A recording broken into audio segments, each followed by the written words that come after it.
الله وبركاته.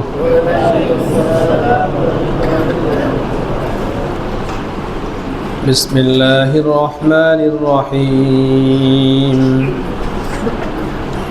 الحمد لله رب العالمين،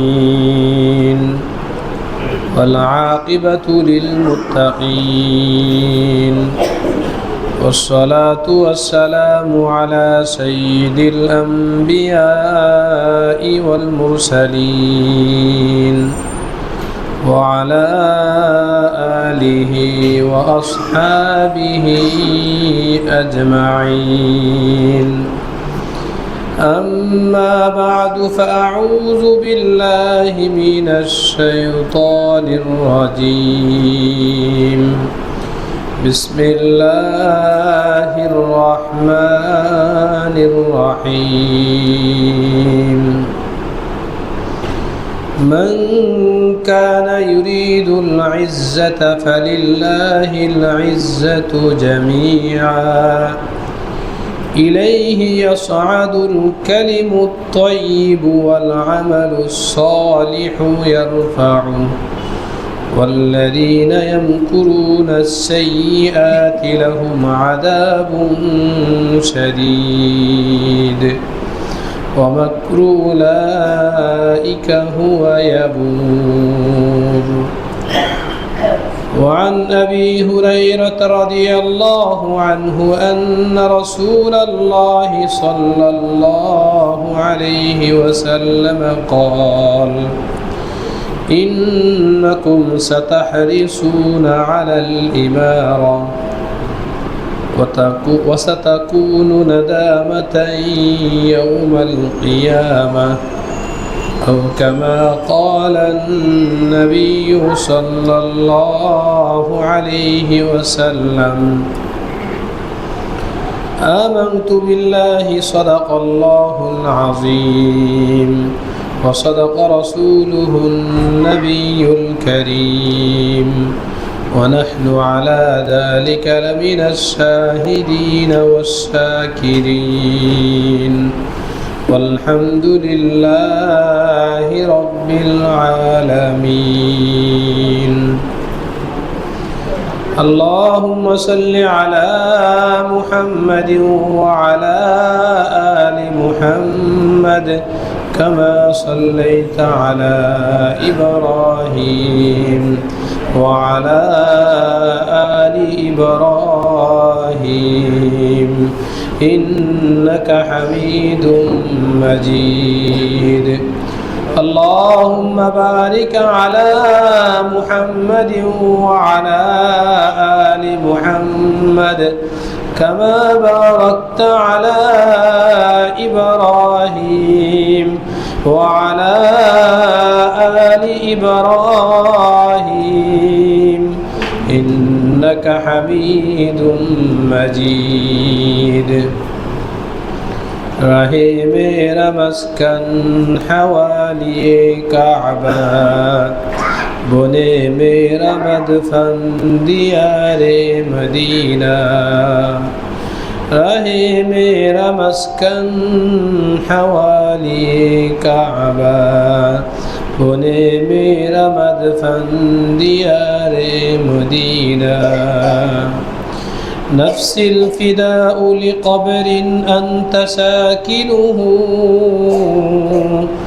نفسي الفداء لقبر أنت ساكنه، فيه الجود والعفاف والكرم. قالوا سبحانك لا علم لنا إلا ما علمتنا، إنك أنت العليم الحكيم. رب اشرح لي صدري ويسر لي أمري، واحلل عقدة من لساني يفقه قولي. رب زدني علما، رب زدني علما، رب زدني علما. আলহামদুলিল্লাহ। মুআজ্জাজ মুহতারাম সম্মানিত মুসল্লিয়ানে কেরাম, আল্লাহ রাব্বুল আলামিন আমাদের মতো কয়েকজন গুনাহগার বান্দাকে পবিত্র জুমার দিন জুমার নামাজ আদায়ের উদ্দেশ্যে তার পবিত্র ঘর মসজিদে আসার তৌফিক দান করেছেন। আলহামদুলিল্লাহ। জ্ঞানী ব্যক্তি যে কোনো কাজ করার আগে যোগ বিয়োগ করে কাজটা আমার জন্য কতটুকু উপকারী কতটুকু অনুপকারী। প্রত্যেক জ্ঞানী ব্যক্তি এই যোগ বিয়োগটা করে থাকে। কাজ একটা করব, উপকার কতটুকু, করা উচিত কিনা, করলে কতটুকু ফায়দা হবে। ফায়দাহীন কাজ জ্ঞানী ব্যক্তি করে না। ফায়দাহীন কাজ আল্লাহ রাব্বুল আলামিন যাদেরকে আকল বুদ্ধি দিয়েছেন তারা করে না। ফায়দাওয়ালা কাজ জ্ঞানী ব্যক্তি করে, বেশি করে। আমরাও মসজিদে আসলাম, আল্লাহর পবিত্র ঘর মসজিদে আসলাম, আরো পরেও আসতে পারতাম, মহাজ নামাজ আদায়ের উদ্দেশ্যে আসতে পারতাম, কিন্তু তা না করে আগে আসলাম নিশ্চয়ই ফায়দার জন্য। আমিও এখানে বসলাম, আরো পরেও বসতে পারতাম, বসলাম নিশ্চয়ই ফায়দার জন্য। আল্লাহ রাব্বুল আলামিন আমাদের সবাইকে এই আশা, এই বসা থেকে ফায়দা হাসিল করার তৌফিক দান করেন। ফায়দাহীন কোনো কাজ মুসলমান করবে না। এখন আমার কথা হলো, ফায়দা কতটুকু হওয়া উচিত সিদ্ধান্ত আমিই নেই। বলনেওয়ালা তুমি বলতেছো, তোমার কতটুকু ফায়দা, শুননেওয়ালা শুনতে তোমার কতটুকু ফায়দা। এই টার্গেট যখন থাকবে ইনশাআল্লাহ ফায়দার পরিমাণ বাড়বে। এই টার্গেট যখন হবে ফায়দার পরিমাণ বাড়বে। আল্লাহ রাব্বুল আলামিন আমাদের সবাইকে জিন্দেগির প্রত্যেকটা লম্হায় উপকার লাভ হয়, ফায়দা হয় এমন কাজ করার তৌফিক দান করেন। গত জুমায় আমার আলোচনার বিষয়ের একটি অংশ বারবার দিলে বলতেছিল, এটা আলোচনা করি। ওয়াযাক্কির ফাইন্না যিকরা তানফাউল মুমিনিন। যদি উপকার হয়, যদি ফায়দা হয়, উপকার হয় আর ফায়দা যদি হয়, এই আশায় এই জুমায় গত জুমার আলোচনার একটা অংশ এই জুমা আলোচনা করবো ইনশাআল্লাহ। আল্লাহ রাব্বুল আলামিন আমাদের সবাইকে দিল মন খুলে আমলের নিয়তি শোনার তৌফিক দান করেন।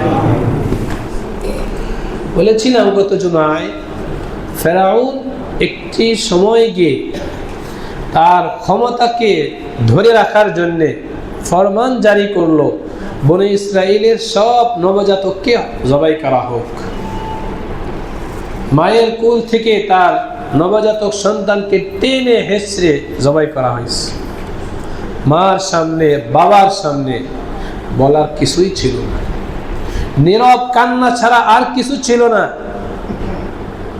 ফেরাউন এত পাষণ্ড ছিল, এত নির্মম কাজ করেছে, অন্যায় কাজ করেছে, বলার কিছু ছিল না। এই যে নির্মম কাজ করার পিছনে তার টার্গেটটা কি ছিল? ক্ষমতাকে ধরে রাখা। ক্ষমতাকে ধরে রাখা এটা তার টার্গেট ছিল। আমি ক্ষমতা ধরে রাখবই,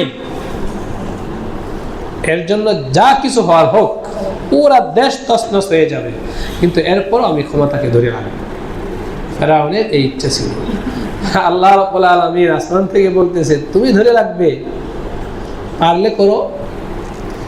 মান কানা ইউরিদুল ইজ্জাতা ফালিল্লাহিল ইজ্জাতু জামিআ। সূরাতুল ফাতিরের 9 নম্বর আয়াতে, সূরাতুল ফাতিরে আল্লাহ রাব্বুল আলামিন বলেন, মান কানা ইউরিদুল ইজ্জা। এই দুনিয়ার মানুষ, হে আমার বান্দা বান্দিরা, শোনো, সম্মান চাও, পদ চাও, ক্ষমতা চাও, আরে ক্ষমতা পদ দেনেওয়ালা দুনিয়ার কেউ না, আমি আল্লাহ। মান কানা ইউরিদুল ইজ্জাতা ফালিল্লাহিল ইজ্জাতু জামিআ। যারা সম্মান চায়, সম্মান অন্বেষণকারী প্রত্যেক ব্যক্তিকে আল্লাহ রাব্বুল আলামিন কোরআনে সবক দিতেছেন, ইলা ইয়াউমিল কিয়ামah, সবার জন্য সবক। মান কানা ইউরিদুল ইজ্জা, সম্মান চাও, সম্মান এটা চাওয়াই উচিত, সম্মান চাওয়াই উচিত, কিন্তু চাওয়াটা কার কাছে হবে? আল্লাহর কাছে হবে, দুনিয়ার কারো কাছে হবে। আমাদের সম্মানের ভাষা বিভিন্ন ধরনের হয়ে থাকে। কেউ হাঁটে, এই হাঁটার মাঝে তার ইচ্ছা থাকে আমি সম্মান চাই। কেউ বসে থাকে, এই বসার মাঝে তার ইচ্ছা থাকে আমি এই বসার থেকে সম্মান চাই। কেউ কথা বলে, কথার মাঝে ইচ্ছা থাকে আমি সম্মান চাই। কেউ পড়াশোনা করে, পড়াশোনার মাঝে ইচ্ছা থাকে সম্মান চায়। ভাষা, ইবারত ভিন্নতা হতে পারে সম্মান চাওয়া, আর চাওয়াও উচিত, কিন্তু কার কাছে? আল্লাহর কাছে। এই জায়গায় হলো আমাদের ভুলটা হয়ে যায়। পড়নেওয়ালা, খুব ভালো ছাত্র, মেধাবী ছাত্র, পড়লেই তার হয়, পড়তেছে সে চায় আমি সম্মান চাই। তার পড়ার মাঝে সম্মান আছে। যদি তার পড়ার ভিতরে দিলের তামান্না সম্মান থাকে, দোস্ত দুনিয়ার মানুষের কাছে যেন না চায়, সে যেন নজর আল্লাহর দিকে ফেরায়, আমি এই পড়তেছি, আল্লাহ আমাকে সম্মান দিবেন। একজন দাঈ রাস্তায় হাঁটতেছে, অলিতে গলিতে, ডানে বামে রাস্তায় হাঁটতেছে, আল্লাহর বান্দাদেরকে আল্লাহর দিকে ডাকার জন্য হাঁটতেছে, কিন্তু এই হাঁটার মাঝে তার তামান্না হলো সম্মান, মানুষ আমাকে সম্মান দেবে, আমাকে পদ দেবে, আমাকে ক্ষমতা দেবে। যেহেতু মানুষের দিকে তার নজর, এই হাঁটা। তো যেটা বলতেছিলাম, আমাদের সম্মান চাওয়ার আমল ভিন্ন, এক একজন এক একটা পদ্ধতিতে, এক একটা পন্থায় সম্মান চাচ্ছে, কিন্তু সম্মান আবার চাওয়াটাও উচিত। এই চাওয়াটা যেন কার কাছে হয়? আল্লাহর কাছে।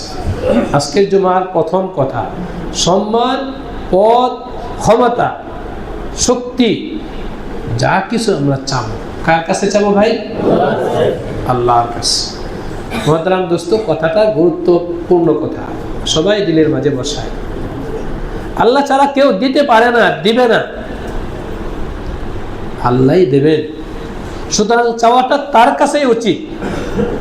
প্রশ্ন হতে পারে, কই আমি তো আমার চেষ্টায় পদ পেয়ে গেলাম, সম্মান পেয়ে গেলাম, ক্ষমতা পেয়ে গেলাম। হ্যাঁ দোস্ত, এই পদ, এই সম্মান, এই ক্ষমতা, এটা তোমাকে পরীক্ষার জন্য দেওয়া হয়েছে, পরীক্ষার জন্য দেওয়া হয়েছে। যে আল্লাহ দিয়েছেন ওই আল্লাহ আবার নামাইতেও পারেন, ছিনিয়ে নিতে পারেন। যে আল্লাহ দিয়েছেন ওই আল্লাহ আবার সলভ করতে পারেন। আল্লাহর থেকে যেটা নেওয়া হবে সেটা কি হবে না? সলভ হবে না। আল্লাহর থেকে যেটা নেওয়া হবে সেটা দূর হবে না। আল্লাহর থেকে যেটা নেওয়া হবে সেটা অসম্মানের হবে না। আল্লাহর থেকে যেটা নেওয়া হবে সেটা ক্ষতির কারণ হবে না। বিষয়টাকে বুঝে আসছে? বলতে পারেন, আবারও প্রশ্ন করতেছি, উত্তর দিতেছি, হুজুর আল্লাহর কাছে চাওয়া ছাড়াই তো আমি সম্মান পদের অধিকারী হয়ে গেছি, আল্লাহর কাছে চাওয়া ছাড়াই আমি শক্তির অধিকারী হয়ে গেছি, শক্তির মালিক হয়েছি। দোস্ত, আল্লাহর কাছে চাওয়া ছাড়া যদি কেউ শক্তির মালিক হয়, ক্ষমতার মালিক হয়, পদের মালিক হয়, কোনো পদে অধিষ্ঠিত হয়, তাহলে ওই পদ তাকে লাঞ্ছিত করবে, অপদস্থ করবে, স্থায়ী হবে না। বিষয়টা কি বুঝে আসছে? কিন্তু যদি আমরা আল্লাহর থেকে নিতে পারি, যেমন নিয়েছিলেন জনাব রাসূলুল্লাহ সাল্লাল্লাহু আলাইহি ওয়াসাল্লাম। কার থেকে নিয়েছিলেন? দুনিয়াতে আমাদের নবীর চেয়ে বড় পদের অধিকারী আর কেউ নেই। সাইয়্যিদুল বাশার, মানুষদের নেতা, সব মানুষের নেতা। মানুষ, নবী সেও তো মানুষ, নবীদের নেতা। গায়রে নবী, নবী ছাড়া যারা আছে তাদেরও নেতা আমাদের নবী জনাব রাসূলুল্লাহ সাল্লাল্লাহু আলাইহি ওয়াসাল্লাম। সাইয়্যিদুল বাশার, সবচেয়ে উঁচু পদের অধিকারী ব্যক্তি ছিলেন জনাব রাসূলুল্লাহ সাল্লাল্লাহু আলাইহি ওয়াসাল্লাম। সাইয়্যিদুল আম্বিয়া, সাইয়্যিদুল কাউনাইন। দুনিয়াতে আজকে আমি আপনি, আমরা যারা সম্মানের অধিকারী, দুনিয়াতে সম্মানের অধিকারী, এলাকার চেয়ারম্যান, এলাকার মেম্বার, দেশের একটা রাষ্ট্রপ্রধান, এগুলো আমাদের দুনিয়া কেন্দ্রিক, কিংবা ধরেন সারা বিশ্বের নেতা। কিন্তু দুনিয়া, আর নবী শুধু দুনিয়ার না, সাইয়্যিদুল কাউনাইন, দুনিয়ার এবং আখিরাতের। তার চেয়ে বড় পদের অধিকারী কেউ নাই আল্লাহর পরে। বাদাজ খুদা বুজুর্গ তো মুখতাসার আস্ত, আল্লাহর পরে যার অবস্থান তিনি হলেন আমাদের নবী। এত উঁচু পদের অধিকারী ব্যক্তি, তিনি উঁচু পদের অধিকারী হয়েছেন, আল্লাহই দিয়েছেন। আবার এই উঁচু পদটা শেষ হয়ে যায়। নবী তো দুনিয়া থেকে চলে গেছেন 1445 বছর আগে দুনিয়া থেকে গেছেন। এত বছর আগে উনি দুনিয়া থেকে গেছেন, এই এত বছর হয়ে গেল, দুনিয়ার জ্ঞানী গুণী ইঞ্জিনিয়ার প্রকৌশলী ডাক্তার কম আছে, কিন্তু কেউ তো নবীর উপরে উঠতে পারে নাই এবং কিয়ামত পর্যন্ত পারবেও না, কিয়ামত পর্যন্ত পারবে না। তাহলে কিয়ামত পর্যন্ত না পারার কারণ হলো আল্লাহ দিয়েছেন, আল্লাহ থেকে তিনি নিয়েছেন, এই কারণে এটা কি হবে না, সলভ হবে না, দূর হবে না। তো যে বলতেছিলাম, পদ চাওয়া, সম্মান চাওয়া, ক্ষমতা চাওয়া, শক্তি চাওয়া, এগুলো জায়েজ, চাওয়া উচিত, কিন্তু কার কাছে চাবো ভাই? আল্লাহর কাছে চাবো।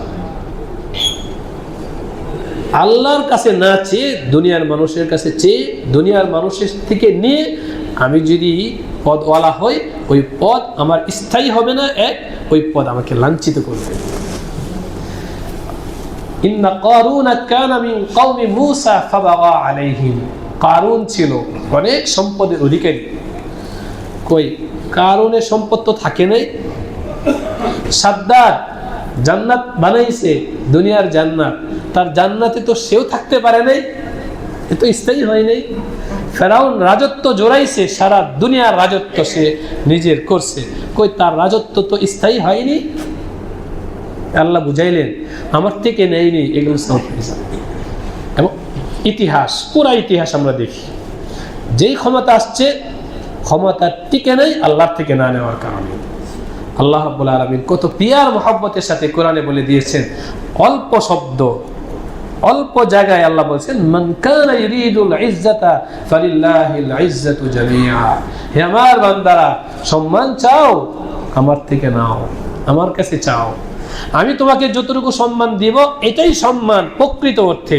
আর অন্যের থেকে তুমি যদি সম্মান নিতে চাও, ওই সম্মান স্থায়ী হবে না, আর ওই সম্মানটাই তোমার ধ্বংসের কারণ হবে।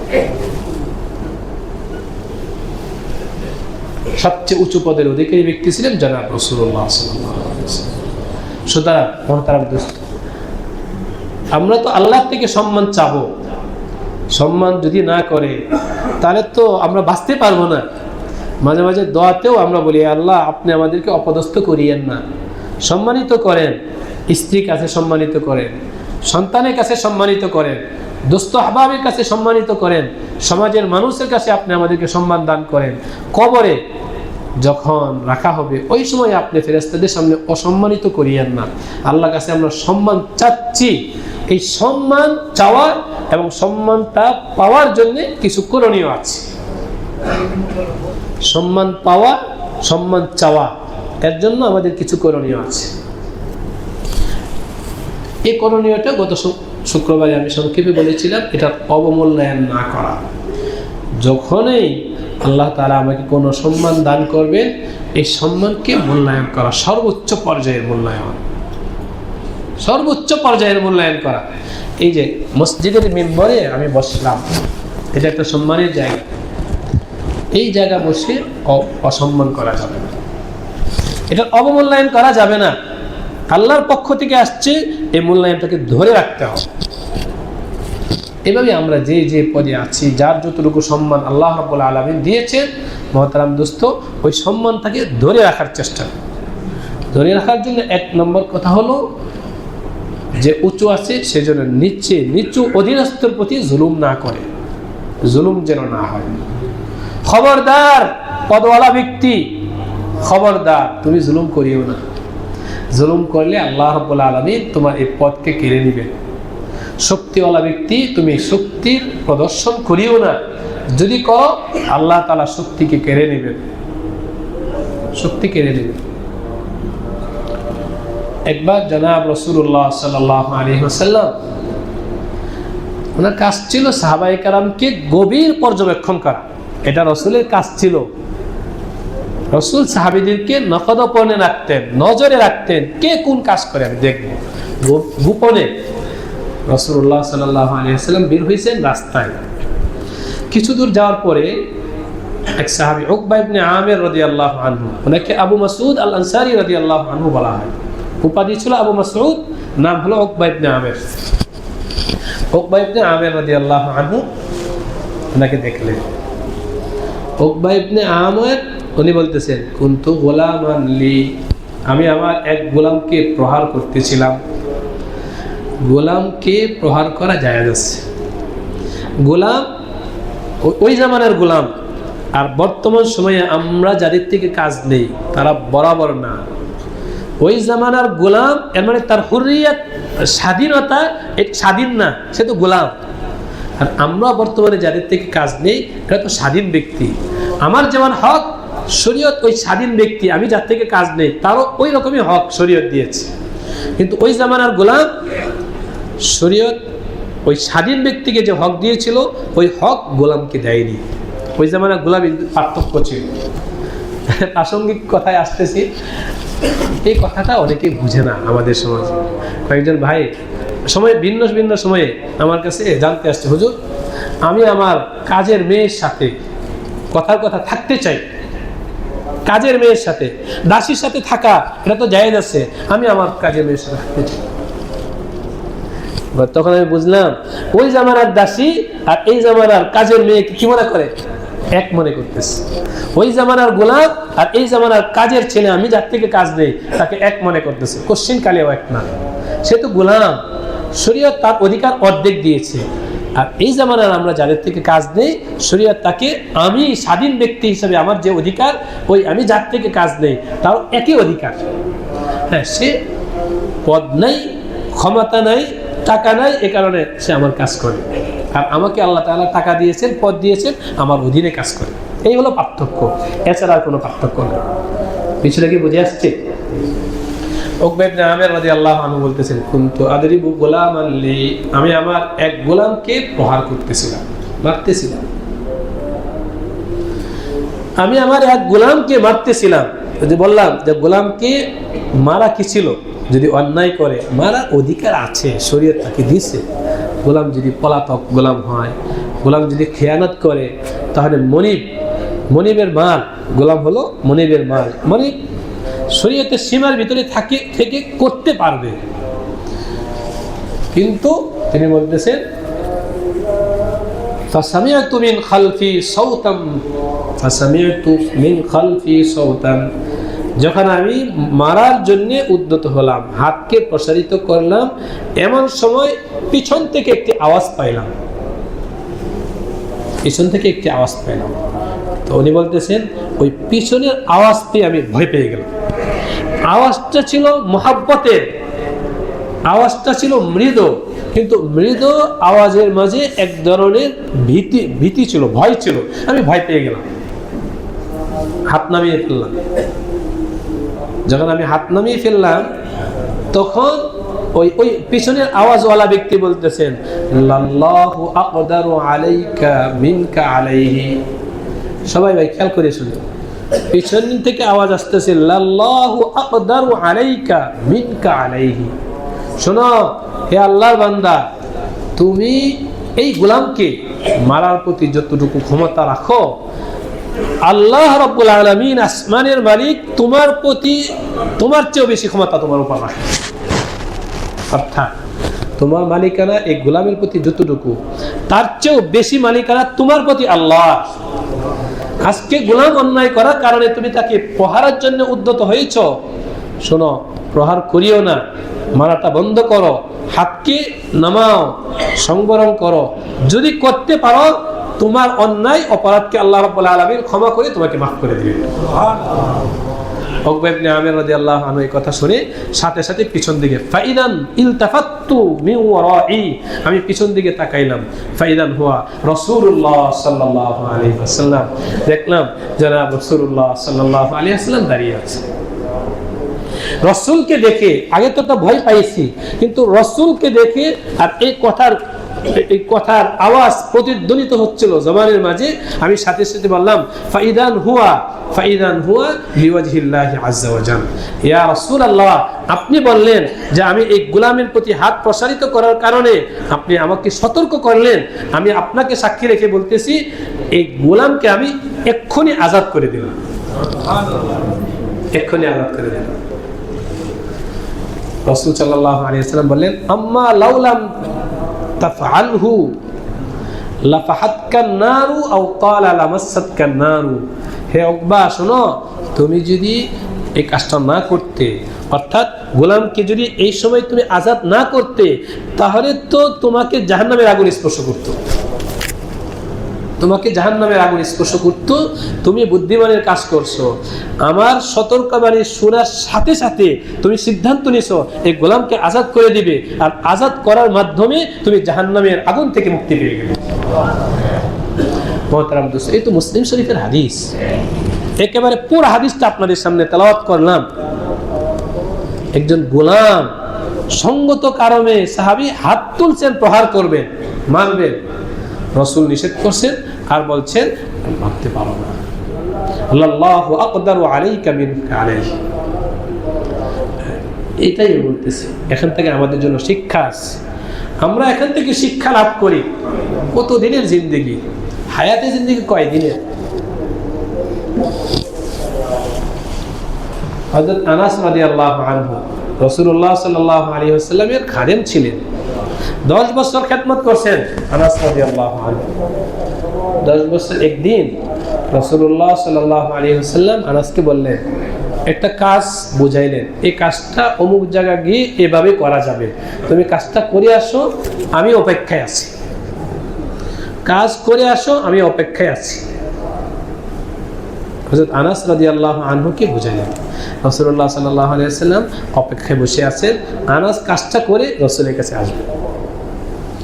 ছোট বাচ্চা ঘর থেকে বের হওয়ার পরে বাহিরে দেখে বাচ্চারা খেলাধুলা করতেছে, উনি কাজের কথা বলে ওই বাচ্চাদের সাথে খেলায় লেগে গেছে। তো খেলতে খেতে বাচ্চারা যখন বাহিরে গিয়ে খেলে, তখন তার সময়ের আর কোনো খেয়াল থাকে না। অনেক লম্বা সময় হয়ে গেছে। রাসূলুল্লাহ সাল্লাল্লাহু আলাইহি ওয়াসাল্লাম বুঝছেন যে আনাস আসতেছে না, নিশ্চয় হয়তো অন্য কোনো কাজে মশগুল হয়ে গেছে। রাসূল ঘর থেকে বের হয়ে ওই কাজটা নিজে করে যখন ফিরবেন, ফেরার পথে দেখে আনাস ওই বাচ্চাদের সাথে খেলতেছে। আবার এদিকে আনাস রাদিয়াল্লাহু আনহু দেখছেন যে রাসূল ওনাকে দেখে গেছে। এই তখন মনে হয়েছে, আরে আমি তো কাজের জন্য পাঠাইছেন, আমি তো ভুলেই গেলাম। আনাস রাদিয়াল্লাহু আনহু খেলা রেখে রাসূলের কাছে গিয়ে বললেন, ইয়া রাসূলুল্লাহ, আল্লাহর রাস্তায় মাফ করে দেন, আমি ভুলে গেছিলাম। তখন রাসূল বললেন, আমি তো কাজটা করে আসছি, অসুবিধা নেই। দেখেন, রাসূল কাজটা নিজে করে আসছে, অথচ আনাস রাসূলের খাদেম ছিলেন, অপেক্ষায় ছিলেন। আবার আনাস রাদিয়াল্লাহু আনহু যখন এসে মাজারা পেশ করলেন, ওযর খাহি করলেন, তখন রাসূল পেরেশানির ছাপ তো নাই, উল্টা বলতেছেন কোনো অসুবিধা নেই। আদর্শের কোন পর্যায়ে পৌঁছলে এই আমল করা সম্ভব? আমরা আমাদেরকে নিয়ে ফিকির করি, আমার কাজের লোক বাদ দিলাম, আমার ছেলেকে যদি আমি কোনো কাজে পাঠাই আর সে যদি দেরি করে, তাহলে আমি বাবা হিসেবে আমার কি এরকম আমি আখলাক দেখাইতে পারবো? এরকম আখলাক তো আমাদের জন্য দেখানো কষ্ট, কঠিন। ওনাদের পদ ছিল, ক্ষমতা ছিল আল্লাহর জন্য, যার কারণে এই পদের অপব্যবহার করেন নাই। আরে তাকে ধমক দেওয়ার আমার কি অধিকার আছে? তাকেও আল্লাহ বানাইছেন আর আমাকে আল্লাহ, এক আল্লাহ বানাইছেন, সুতরাং আমার তো এখানে এই অধিকারটা আমি প্রকাশ করতে পারি না। হযরত সাইয়্যিদুনা আবু বকর রাদিয়াল্লাহু আনহু, ইফকের ঘটনা আপনাদের জানা আছে। এক যুদ্ধে আম্মা জান আয়েশা রাদিয়াল্লাহু আনহার হার হারিয়ে গেছে, ওই গলার হার, স্বর্ণের হার হারিয়ে গেছে। এরপরে সে অনেক লম্বা ঘটনা। তো ইফকের ঘটনায় ওই মদিনার মুনাফিকরা বিভিন্ন ধরনের উল্টাপাল্টা কথা বলতেছিল আম্মা জান আয়েশা রাদিয়াল্লাহু আনহার চরিত্রের ব্যাপারে, মানে গর্হিত জঘন্যতম কথা বলতেছিল। আম্মা জান আয়েশা রাদিয়াল্লাহু আনহার ব্যাপারে যখন গর্হিত কথা বলতেছিল, তো আম্মা জান আয়েশা তো হলেন হযরত আবু বকর রাদিয়াল্লাহু আনহুর মেয়ে, আবার রাসূলুল্লাহ সাল্লাল্লাহু আলাইহি ওয়াসাল্লামের একান্ত মুহাব্বতের স্ত্রী, জীবন সঙ্গিনী।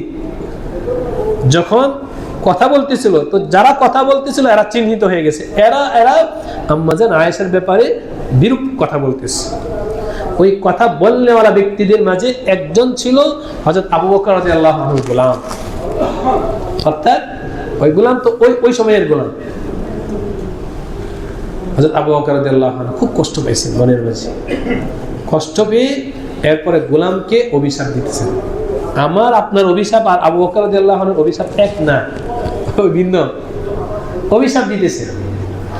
রাসূলুল্লাহ সাল্লাল্লাহু আলাইহি ওয়াসাল্লাম শুনছেন যে ইফকের ঘটনায় এই গোলাম মিসতাহ নামে গোলাম ইফকের ঘটনায় সম্পৃক্ত থাকার কারণে আবু বকর এই গোলামকে অভিশাপ দিচ্ছে। রাসূলুল্লাহ সাথে সাথে ডাকছেন, আবু বকর এদিকে আসুন। লাআনিন ওয়া সিদ্দিকিন কাল্লা ওয়া রাব্বিল কাবা, তোমাকে আমি সিদ্দিক উপাধি দিয়েছি, তোমাকে আমি সিদ্দিক উপাধি দিয়েছি। আমরা বলি আবু বকর সিদ্দিক, সিদ্দিক তো এটা উপাধি, সিদ্দিক উপাধি দিয়েছি, সত্যবাদী, সত্যবাদী আমার উম্মতের মাঝে সিদ্দিক উপাধি আমি তোমাকেই দিয়েছি। এত উঁচু পদ, এত উঁচু স্তরের একটা পদ তোমাকে দিলাম, আর তুমি তোমার একটা গোলামকে অভিশাপ দিতেছো। কাল্লা ওয়া রাব্বিল কাবা, কোশ্চিন কালেও এই অভিশাপকারী আর সিদ্দিক এক হতে পারে না। হয়তো তুমি সিদ্দিক থাকবে, অভিশাপের ব্যাপারে আল্লাহর কাছে তওবা করবে। হযরত আবু বকর রাদিয়াল্লাহু আনহু সাথে সাথে সতর্ক হয়ে গেছেন এবং বললেন, ইয়া রাসূলুল্লাহ, আল্লাহর ওয়াস্তে আমি এই গোলামকে আযাদ করে দিলাম।